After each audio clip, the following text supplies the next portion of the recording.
Та сүүлийн үед цахим орчинд дах пост, рил үзэж байгаад эн чинь яг би байна шүү гэж бодож ирсэн үү? Интернетэд байгаа мэдээллийг харахад өглөөс ирэхэд хэцүү байвал энэ лав депресс. Нэг ажлыг дунд нь орхидог бол ADHD.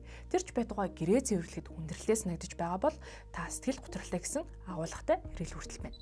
Судалгаагаар TikTok дээрх ийм болон ийм хаштагтай 500 бичлэгийн 80-аас илүү хувь нь буруу мэдээлэл агуулж байжээ. Тухайлбал ADHD буюу анхаарал дутмагшил, хэд хөдөлгөөнт эмгэгийн сэдвээр хамгийн их үзэлттэй бичлэгүүдийн талаас илүү хувь нь шинжлэх ухааны үндэслэлгүй эмнэлзийн зөвлөмжөд нийцэхгүй байжээ. Танд илэрч буй 1-2 шинж дангаараа альва сэтгэл зүйн эмгэгийг онцлох шалгуур болж чадахгүй.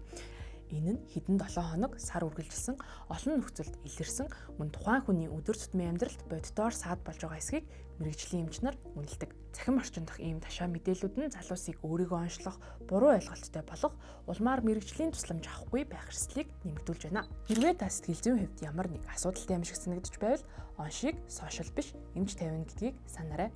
Монголын баримт шалгах төвийг дагаж их сурвалжаар баталгаажсан бодит мэдээллүүдийг авч байгаарай. Эрүүл мэндийн аливаа мэдээлэл саруулах ухаанаар хэрсэн онцгоё.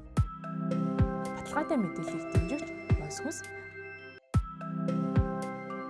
хамтрагч технологийн тэргүүлэгч Меда